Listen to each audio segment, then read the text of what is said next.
देखकर पतरस ने कहा, ये उसे कौन? यूहन्ना को, यूहन्ना जिससे प्रभु यीशु प्यार करते थे। पतरस ने उसे देखकर यीशु से कहा कि हे प्रभु, इसका क्या हाल होगा?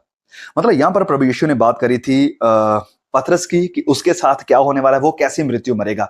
तो पतरस ने जब अपने बारे में सुना तो उसने यूहन्ना की तरफ मुड़ा और कहा कि इसका क्या होगा, क्या ये कैसे मरेगा, इसके बारे में क्या प्रभु?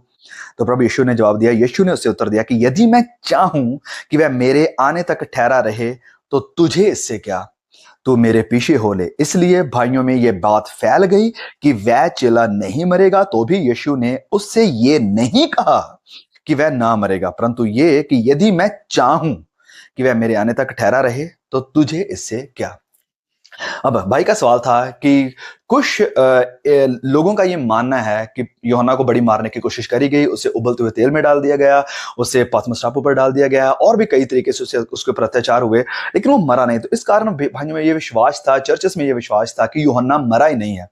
वो कहाँ गया हमें कुछ नहीं पता। तो क्या इसका मतलब यही है? तो जवाब है नहीं।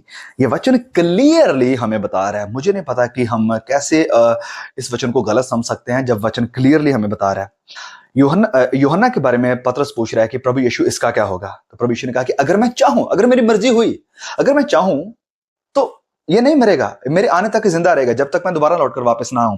तो वचन में आगे लिखा है कि भाइयों में ये बात फैल गई, भाइयों में ये बात फैल गई कि वह चेला नहीं मरेगा। लोगों में ये बात फैल गई कि ओके, प्रभु यीशु ने कहा कि यदि मैं चाहूं तो वह नहीं मरेगा, लेकिन प्रभु यीशु ने ऐसा नहीं कहा था कि ये नहीं मरेगा। प्रभु यीशु ने कहा कि मैं यदि मैं चाहूं तो, लेकिन ये बात फैल गई कि वो नहीं मरेगा। फिर आगे वचन ने क्लियर भी कह दिया है, तो भी यीशु ने उससे ये नहीं कहा, प्रभु यीशु ने उससे ये नहीं कहा कि वह नहीं मरेगा। ये क्लियर है, प्रभु यीशु ने ये नहीं कहा था कि वो नहीं मरेगा। कहा क्या था? परंतु ये कि यदि मैं चाहूं कि वह मेरे आने तक ठहरा रहे तो तुझे इससे क्या, तुझे इस नन ऑफ योर बिजनेस, तुझे क्या इससे? अगर मैं चाहूं कि वह मेरे आने तक जिंदा रहे तो इससे तुझे कोई बात नहीं होनी चाहिए। तुझे अपनी मिनिस्ट्री है, अपना काम है, उसके ऊपर ध्यान दो। इसके साथ क्या होगा वो टोटली पूरी तरह से मेरे ऊपर डिपेंड करता है।